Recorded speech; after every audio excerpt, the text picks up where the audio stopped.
Hello everyone. If you like what I'm doing here, please consider subscribing, liking, and commenting. It would really help the channel out quite a bit. Thank you very much. News Radio 78, WBBM, Chicago. WBBM time 10:30, the Mystery Theater just a minute away.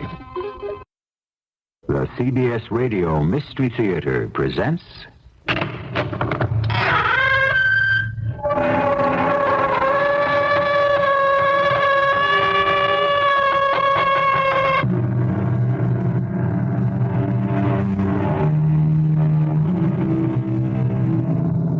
Come in.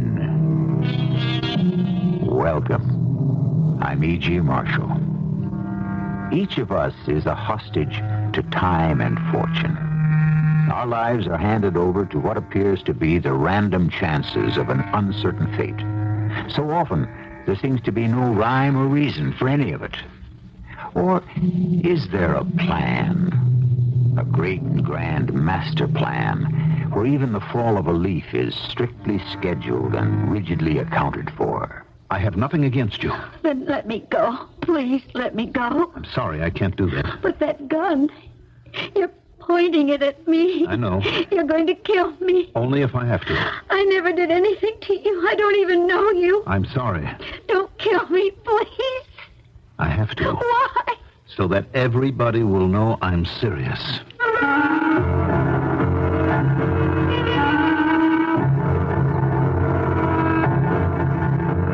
Our mystery drama, Case Closed, was written especially for the Mystery Theater by Sam Dan and stars Mandel Kramer. It is sponsored in part by True Value Hardware Stores and Buick Motor Division. I'll be back shortly with Act One.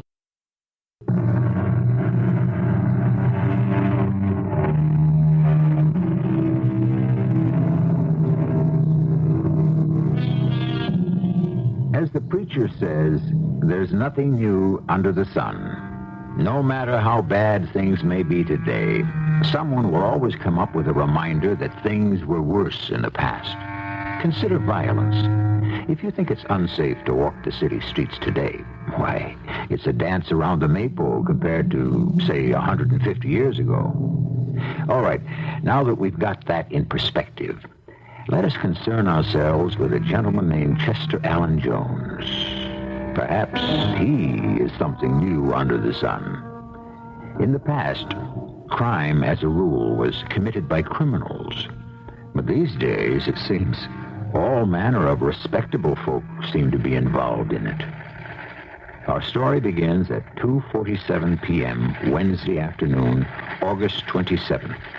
According to a police report that is being prepared by Lieutenant Francis Xavier Fitzmaurice. At which time the perpetrator, later to be identified as Chester Allen Jones, white, male, 43 years of age, did enter the premises of the Farmers and Mercantile Bank and Trust at North Main and 9th, where he approached the teller, Joanna V. Butler, and demanded... Put all your money in this bag.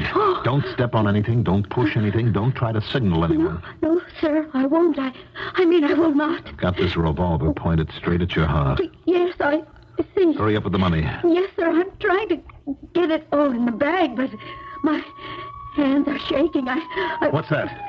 Well, what's what? The police. I didn't do anything. I swear I didn't do anything. All right, come out from behind that But counter. Walk out.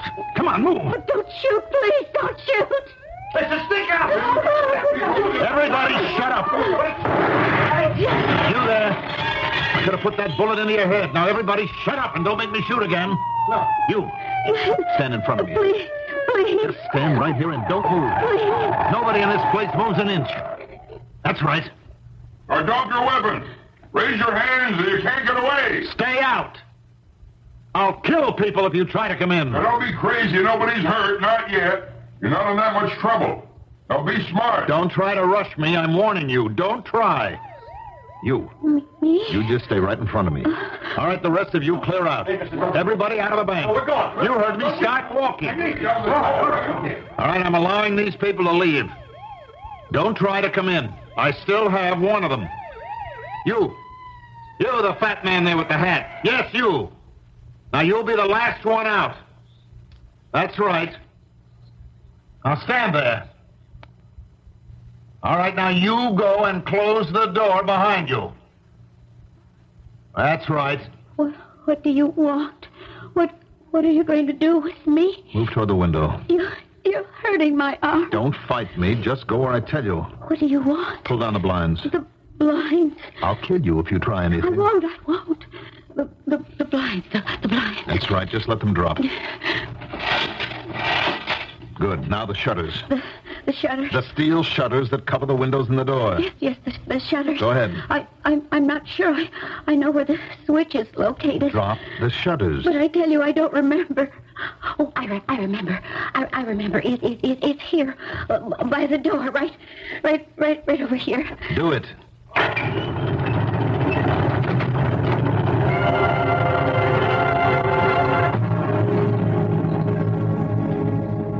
This bank is about 30 feet by 40. The vault has an opening in the rear. A door left opens on a storeroom. Another door right is to kind of an employee's lounge or the bathroom. The only entrance is through the business office. The lounge does not have any windows. There's no way to get at him, except through the front. And he has the iron shutters down.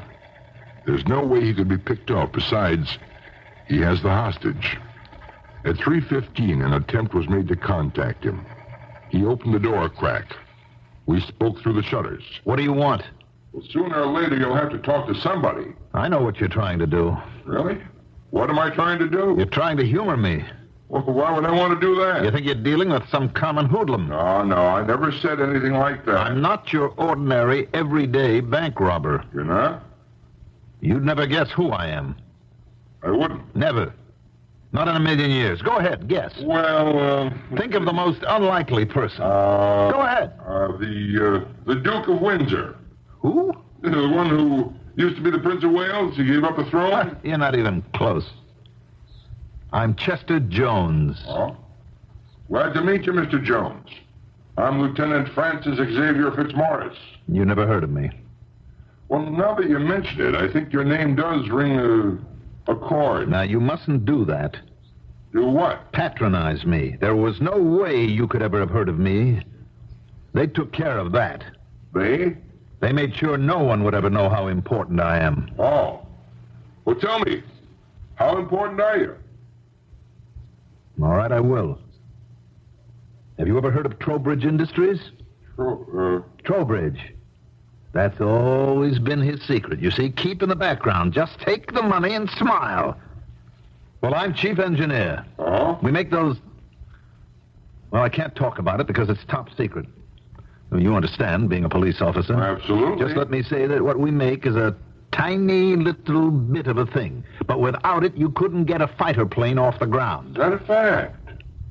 Now, I warned you, don't patronize me. I am not, believe me.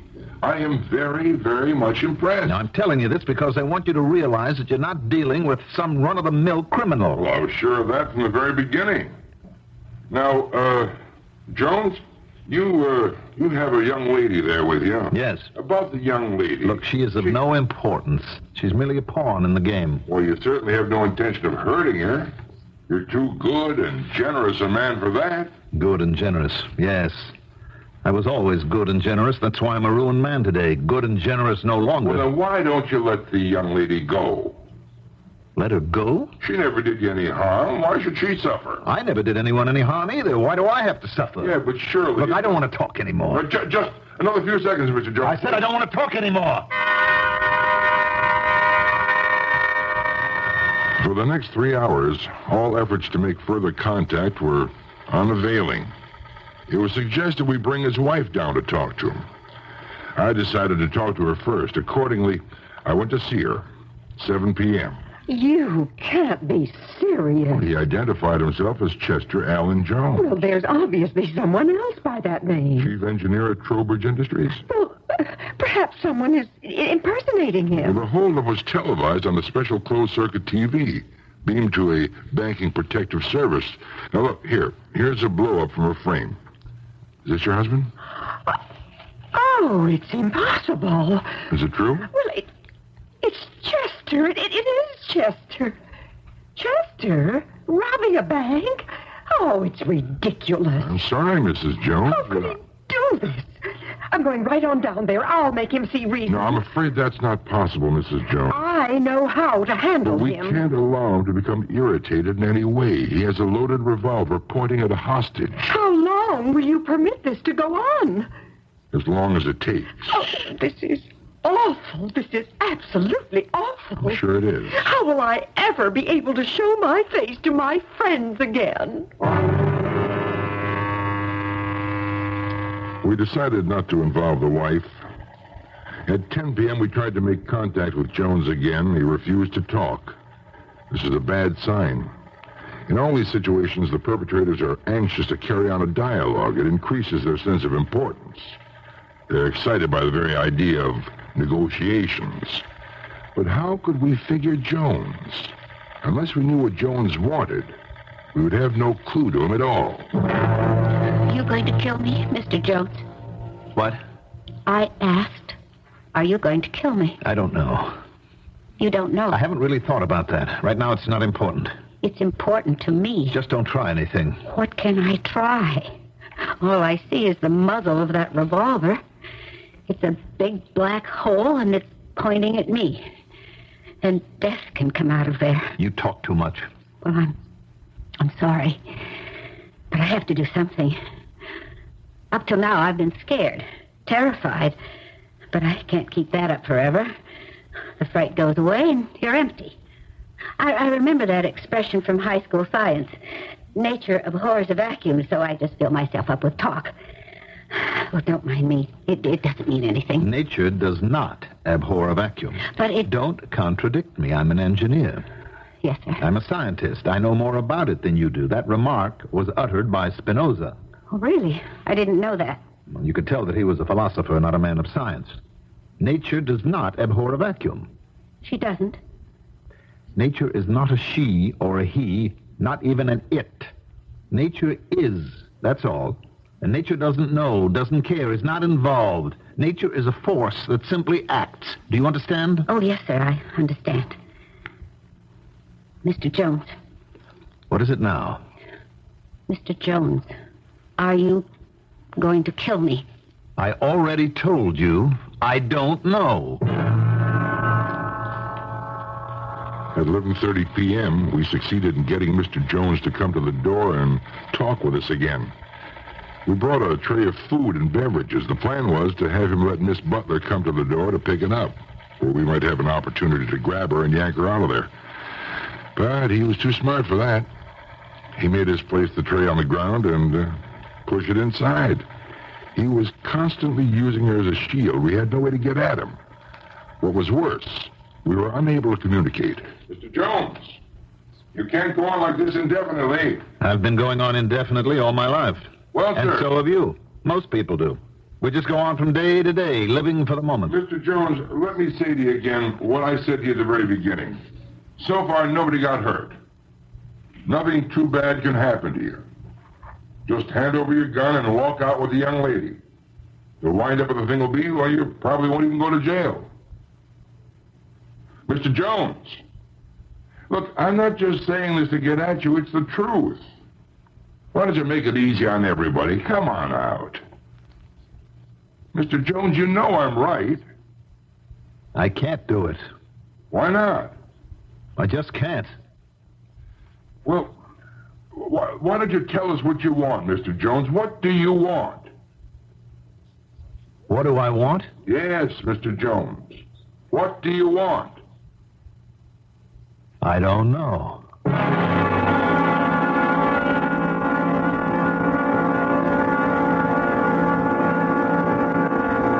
He's got a gun in one hand. The other hand holds a hostage. Half the city police force is arrayed outside against him. People are willing to be reasonable, to discuss it, but it's all for nothing, because he doesn't even know what he wants. Well, I know what I want. I want you to wait just a short while till I return with Act 2. Now, True Value hardware stores are offering a mobile home for your tools. Hi, Pat Summerall to tell you about the Master Mechanic Roller Tool Cabinet and matching tool chest. Because the cabinet is on wheels, you can roll your tools right to the job. Brakes on two of the wheels stop the cabinet from running away.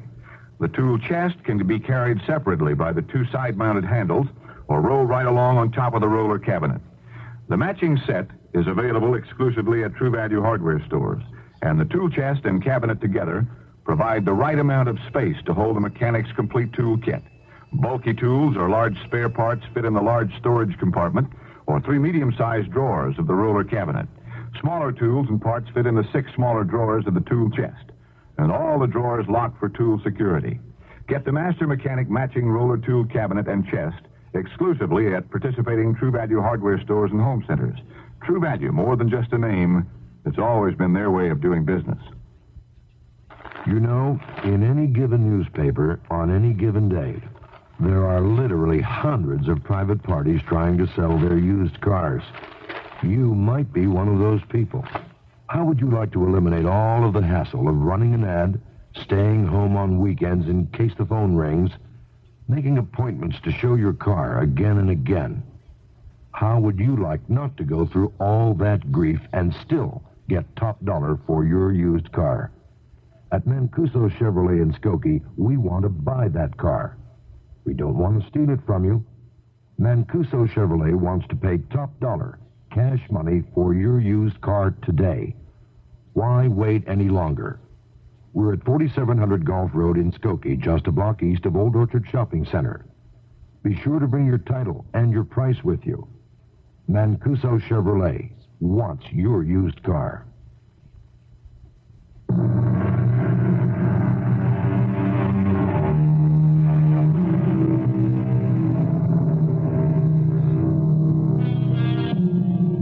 Do not ask for what you want. You'll wish you'd never received it. So, at any rate, advise the philosophers. But what does Chester Allen Jones want? Money, obviously, because he's just been prevented from robbing a bank. But evidently, it goes deeper. How much deeper? That's the problem for Lieutenant Francis Xavier Fitzmaurice. 8 a.m., August 28th, Thursday. Breakfast was delivered to the bank, but Jones was too alert for us to have a chance to get at his hostage. His wife has been of no help to us.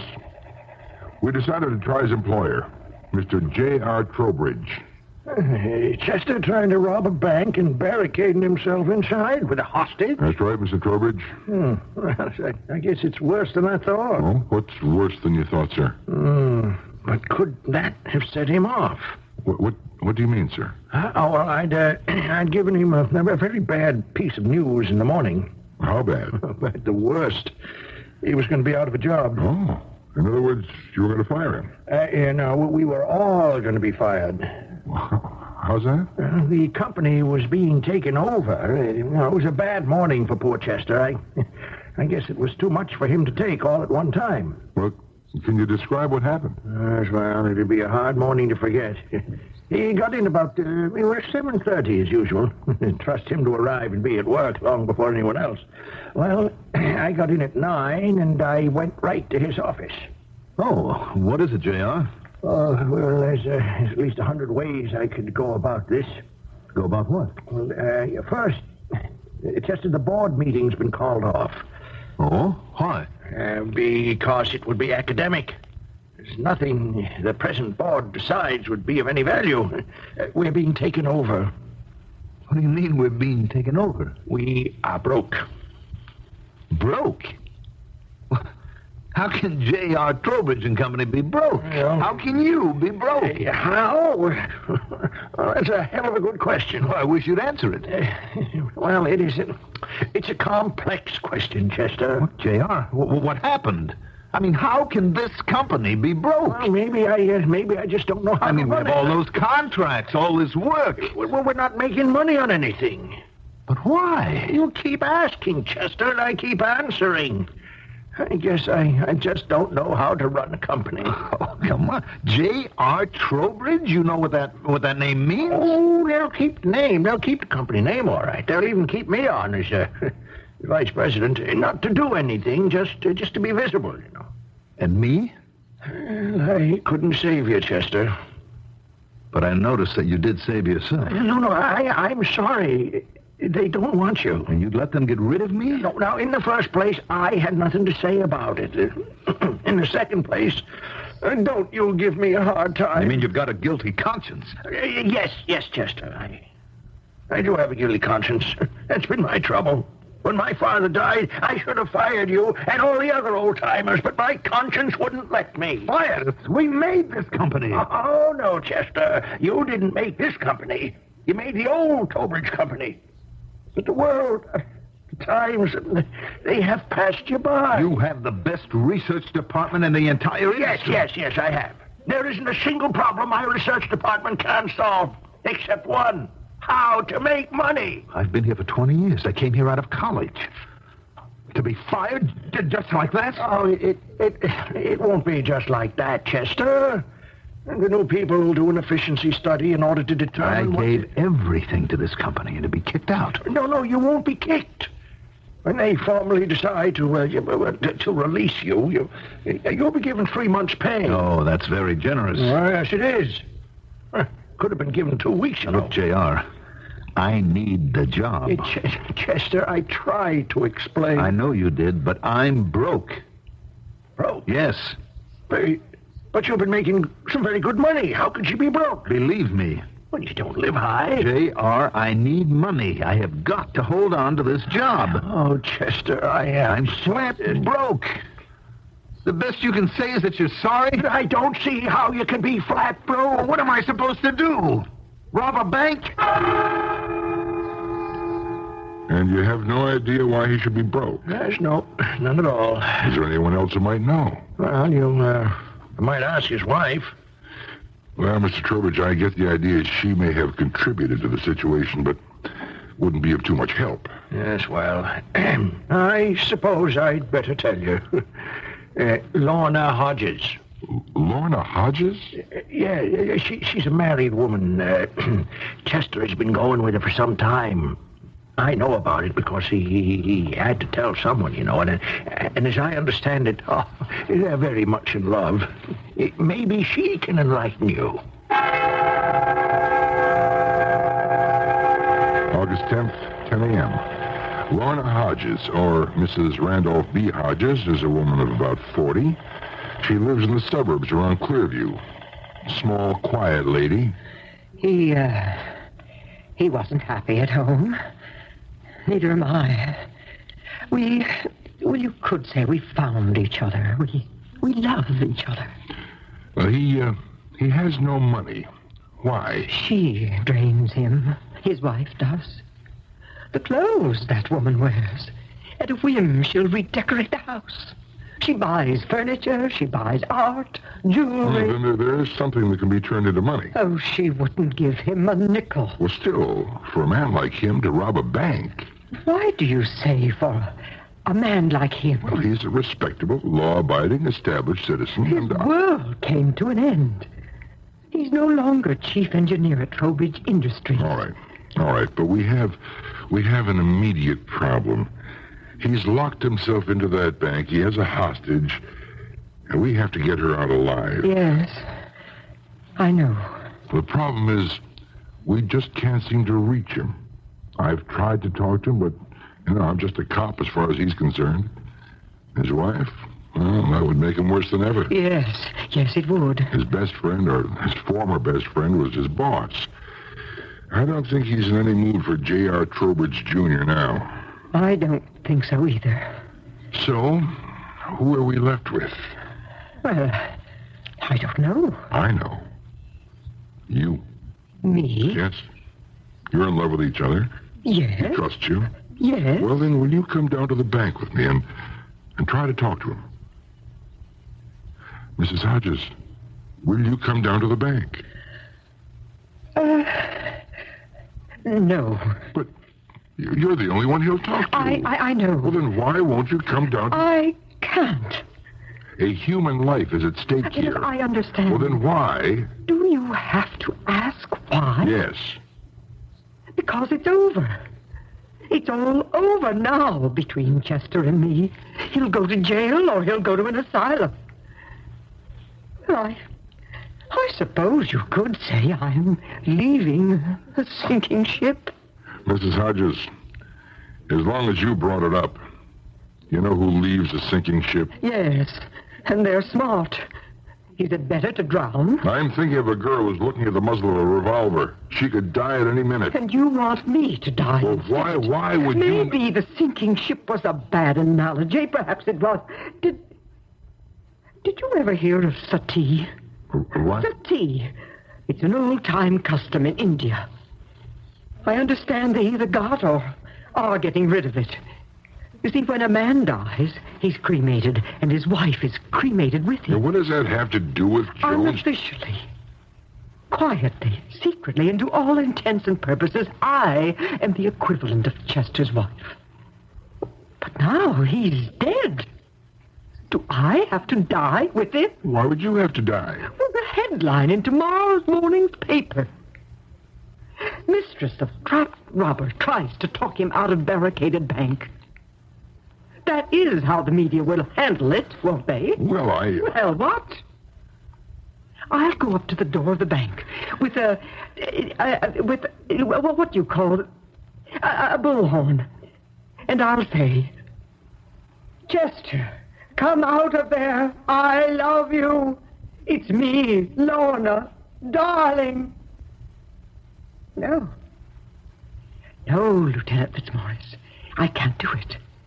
I have 2 teenage children. Doesn't Chester mean anything to you? Oh, yes. As recently as yesterday, he meant everything. But he's gone. For me, he's dead now. And you claim you were in love with him. Oh, yes. But my life has to go on. Mrs. Hodges... I'm sorry, Lieutenant.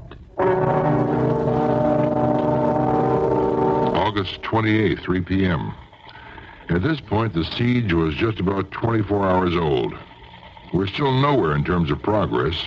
He still refused to talk to us. We were still unable to find anyone who could talk effectively to him. It was suggested we ask a clergyman, but Jones refused to speak to him. We kept asking and asking. Mr. Jones, tell us, what do you want? What do you want? What do I want? Yes. What do you want?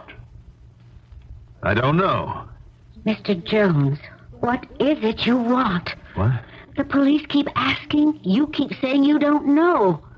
I don't believe it. You know what you want. What are you talking about? I don't think it's money.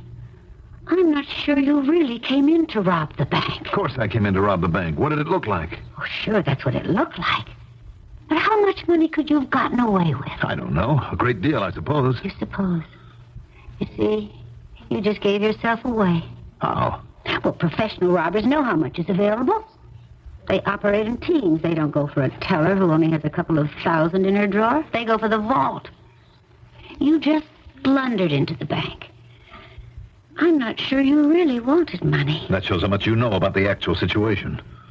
I need a lot of money. Maybe you do.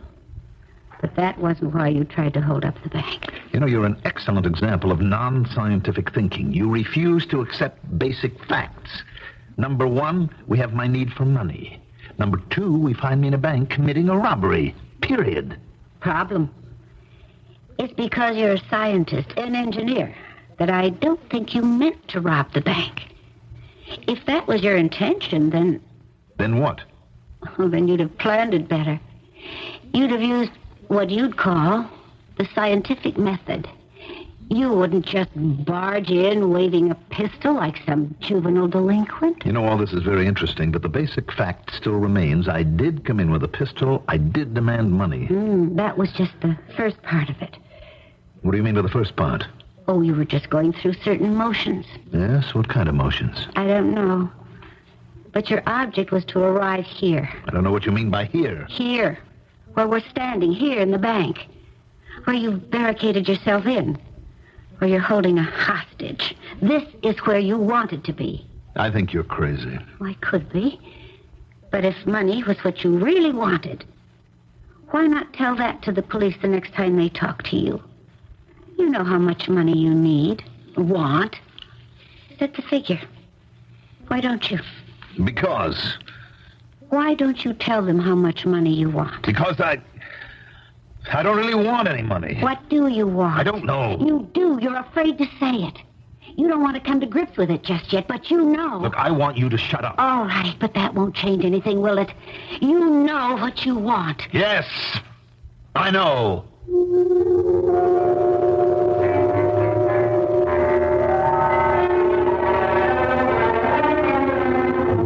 Finally. But what does he really want? Can you guess? True to tradition, we've left a few clues scattered here and there during these past two acts. It's quite possible you already have the answer. Compare yours with ours when I return with Act 3 in just a few minutes. Oh, what'll it be, Bill? Soda, shaving cream, or a prescription? It's my hemorrhoids, Mr. Edwards. Pain, itching. Well, most of my customers use this. Preparation H? Well, in many cases, Preparation H relieves occasional pain and itch for hours. Yeah, that's great. And Preparation H actually helps shrink swelling of hemorrhoidal tissues caused by inflammation. I'll buy that. Doctor-tested Preparation H comes in ointment or suppositories, soothes pain and itch, and actually helps shrink swelling of hemorrhoidal tissue. Now use only as directed. Amy McVeigh has forgotten that her brown bottle of Lysol brand disinfectant is in the linen closet behind an old hot water bottle. Too bad, because every day she could be using Lysol to disinfect and deodorize the bathroom bowl, or to kill household germs and the odors they cause on bathroom surfaces. Where's your brown bottle of Lysol? The baby's room is where I always used it. Look for Lysol in the red and yellow box at home or at your store.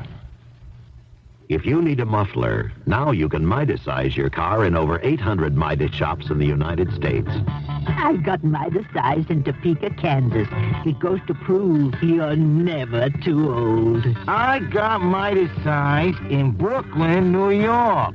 Words alone cannot express my satisfaction. Once we Midasize your car, you'll never have to buy a muffler for it again. Because at Midas, if anything ever goes wrong, we guarantee to replace the muffler free for as long as you own your American-made car. Noisy muffler? Don't compromise. Midasize at Midas. I got Midasized in Waco, Texas. You never seen a muffler that size before. The next time you hear that noise, don't compromise. Midasize. Visit one of the 42 Midas shops in the greater Chicago area. Midas, experts in the installation of mufflers on most foreign cars. WBBM Chicago News Radio 78.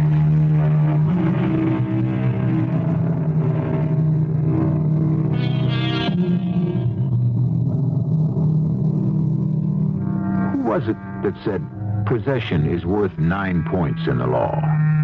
Well, there's a law against robbing banks and barricading oneself with hostages. The problem, however, with laws seems to be that their violation and enforcement depend strictly on which side holds the upper hand. 1 a.m. Friday, August 29th. We've been told that the longer a siege like this lasts, the less likely the perpetrator will kill his hostage. But Chester Allen Jones is unlike anybody who's ever been in a spot like this before. He refuses to say what he wants. Then you do know what you want. Well, I said I did, didn't I? I guess I didn't until just now, but can you guess? No. I want my job. Your job? That's all I want. My job. I mean, other people do these things for money. Lots of money, or for a cause. Not me. I just want my job. That's all I ever wanted in the whole world. That job as chief engineer at Trowbridge. And they're going to take it away from me. Then why did you try to rob a bank? Because I didn't see it that clearly at first. You see, when you're fired from a good job, your initial reaction is to worry about money. I mean, I'm in debt. I thought, well, I'll just get my hands on a lot of money. So I walked into your bank and I went up to your window and I told you to fill up the bag with money. Do you remember? Oh, yes, I remember. The minute I saw the money, I realized that wasn't what I wanted at all. No? Oh, I really didn't care about money. Believe me, money was something my wife needed. Oh, how she could go through money. Why? Oh, I'll tell you why. Because she's vain, she's self-centered and ostentatious. Then why did you marry her? Well, I can assure you she was not like that 20 years ago. How did she get that way? I misjudged her. She fooled me. Maybe you fooled her. What do you know about it? Well, I'm only trying to... Who are you? You're a $150 a week teller in a bank. I mean, what kind of a job is that? If you're interested in a career... You sit there day after day and fondle money that isn't yours. I notice you're changing the subject. What subject? The general subject of why you married your wife and who misjudged whom. None of this is any of your business. In a way, it is. Because I think I'm going to pay for it. You're going to kill me, aren't you? I didn't say I would. Can you say you won't? No. You'll have to kill me. You've gotten yourself into a blind alley. That seems to be your style. You lose your job. You rush out and try to rob a bank. I'll bet you met other big disappointments in crazy, violent ways, too. Now, I warn you, shut up, or I will kill you. You're going to kill me anyhow. Why did you say what you did about my wife, that she misjudged me? Were you in love with each other when you were first married? Yes. But that love died. Love doesn't die. It can't. It has to be killed. Who killed it? She did. Oh, why? What is this, the Spanish Inquisition? I gave her all the money she wanted. Did she want anything else? Money was all she ever wanted. Were you rich when you married her? Come on, I was fresh out of college. I didn't have a nickel. Then why did she marry you? Because... Because she loved you. Did you return that love? Oh, would you stop that? It's nonsense. Did you spend time with her? Look, if I didn't spend time at the plant, I wouldn't have made any of the money. She wanted you. And all you ever gave her was money. After a while, money took your place. The money became all important. Oh, that's where you're wrong. She didn't want love. That's why I looked for love elsewhere. I had to. You did? Lorna. Lorna understands me. Lorna loves me. Who's Lorna? A soft, sweet, beautiful woman. Married, I'll bet. How did you know? Does it matter? Her husband neglects her. Just as you neglect your wife. Look, we found each other. And you're in love. Deeply, completely in love. Well, why don't each of you get a divorce and marry the other? Because her husband wouldn't permit it. And Helen wouldn't let go of me either. How hard have you tried? What does that mean? These days, if people want divorces badly enough, they can get them. But neither of you wants that. You're satisfied to meet now and then, here and there, have your little affair. Don't use that word. Give me a more accurate one. A few hours in some little out-of-the-way restaurant, an evening in a motel. You need each other for a romantic interlude. Husbands and wives can't have romance unless they work at it all the time. But strangers can kid each other and themselves. We're in love. Have it your way. Why are you stalling? What are you talking about? Why don't you tell the cops what you want? You're afraid to face it. I'll show you who's afraid.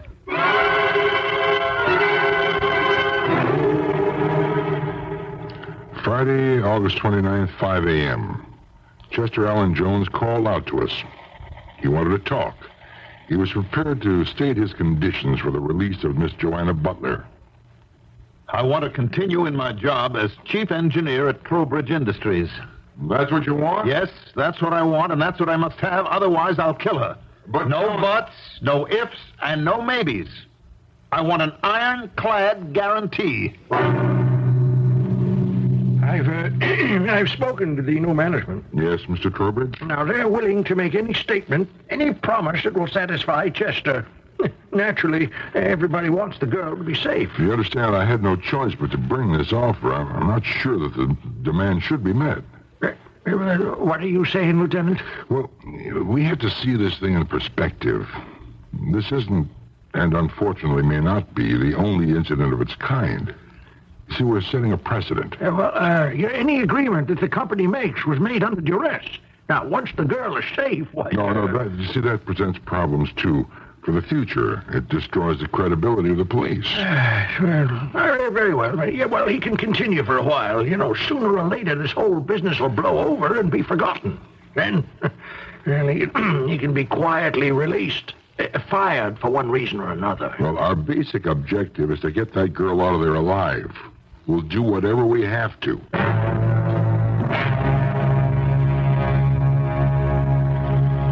11 a.m., August 29th. It was decided after a consultation with superior officers and psychiatric experts to meet the demands of Chester Allen Jones. I want to speak to him. I'm here to tell you, Mr. Jones, your demand has been met. I want it in writing. You've got it in writing. Push it under the door. All right. Now, there's no reason now why you can't let the girl go. Come out yourself, is there? I'll think about it. Well, what's there to think about? What's there to think about, Mr. Jones? I don't know. But this is what you asked for. Yes, this is what I demanded. We guarantee that Mr. Jones will continue as chief engineer at his present salary for as long as he desires. Could you ask for more? Well, they don't have to honor this agreement, once they get their hands on me. Oh, then you don't believe them. No. I believe them. They'll honor the bargain, not because they won't be inclined to break it, but because I can make myself so valuable that they'd beg me to stay. Well, then what's wrong? I'm not sure I want the job. Why? Because as I look back on it, it ruined my life. Well, then what do you want? Too late for that now. Well, you can tell me. No. I don't even want to tell it to myself. 2 p.m., August 29th. We've notified Jones that he's won his demand, yet he refuses to free his hostage. He refuses to do anything or say anything. We call in a psychiatrist. The psychiatrist is unable to make contact either. Jones will talk to no one but me, and then only when he wants to. The psychiatrist is very much concerned. The problem could be that he's developed a siege mentality. All his life he's been under terrible pressures, but they were varied and widespread. Here, everything is concentrated into a single time and place. He doesn't want to lose it. And that's why you can expect him to keep inventing demand after demand. Well, how long can that go on, Doctor? Till he cracks or kills himself, kills the girl. Unless... Unless what? Unless we find out what he really wants. Well, why doesn't he tell us? Maybe he doesn't know. I'm scared now. I know what he's doing. He's getting up the nerve to kill both himself and the girl. He sees some great dramatic climax for his life. If there was any way to do it, we would rush the place, but how? When are you going to do it? I'm sorry, but people have to be taught a lesson. Could I write a note? A note? To my fiancé. By dying, we can force people to look at the futility of their lives. Whatever that means. I see that so clearly. I'm very much in love with a certain person. You can understand that. Yes? Then can I write him a private message? All right. Thank you. I am sorry, I wish I didn't have to kill us. Why do you have to kill us? Well, you take a hostage, you make a demand. The demand isn't met, what are you to do? But you haven't even made the demand, the true demand. Not the artificial one about the job. I realize that. Then make it. There's no point to it. It could never happen.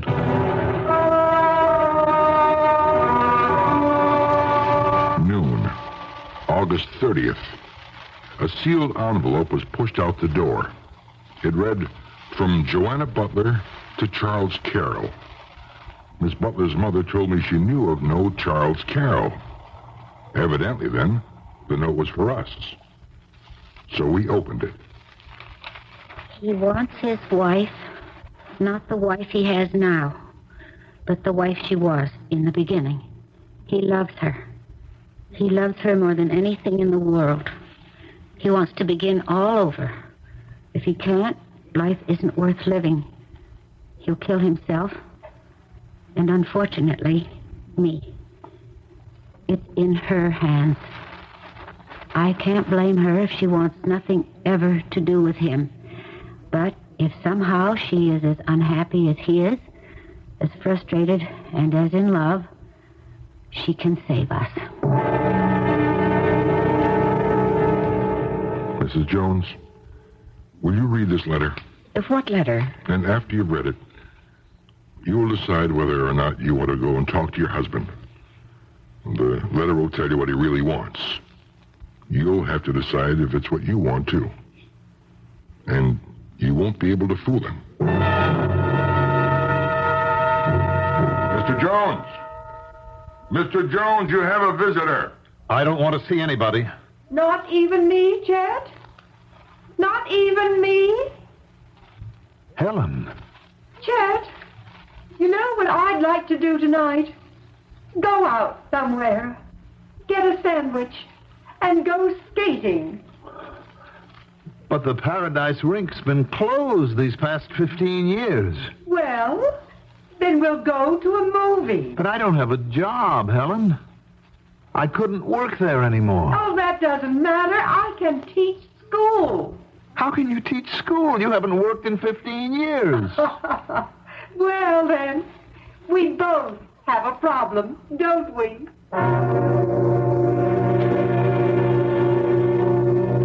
2 p.m., August 30th. Chester Allen Jones surrendered. His hostage was freed, unhurt. Case closed from police standpoint. Respectfully submitted, Lieutenant Francis Xavier Fitzmaurice.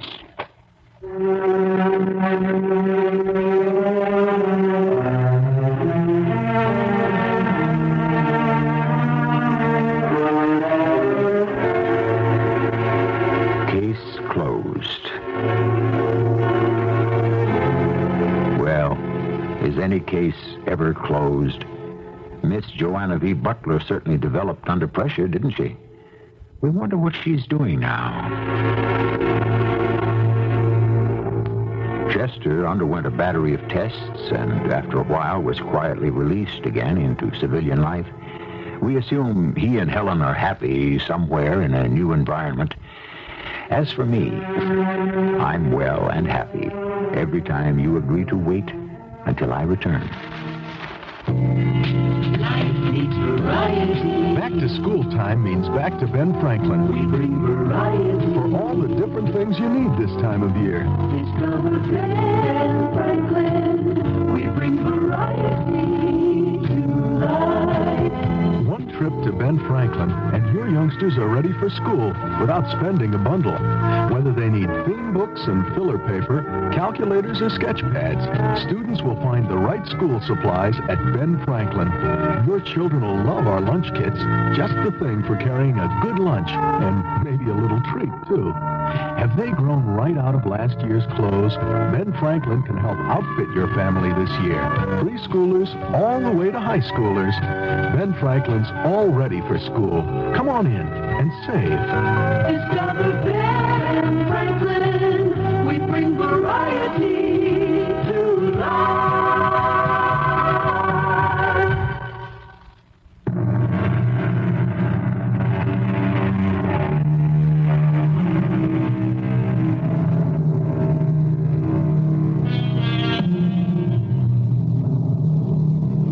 Things become more and more mechanized, computerized. We each become more and more a cog in an automated machine.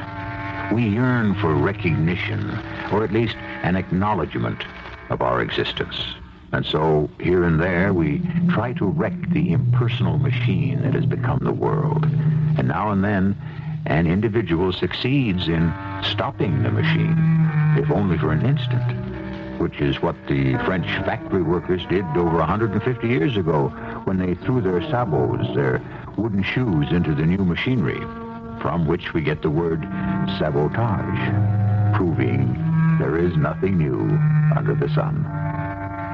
Our cast included Mandel Kramer, Joe Silver, Evie Juster, Joan Shay, and Earl Hammond. The entire production was under the direction of Hyman Brown.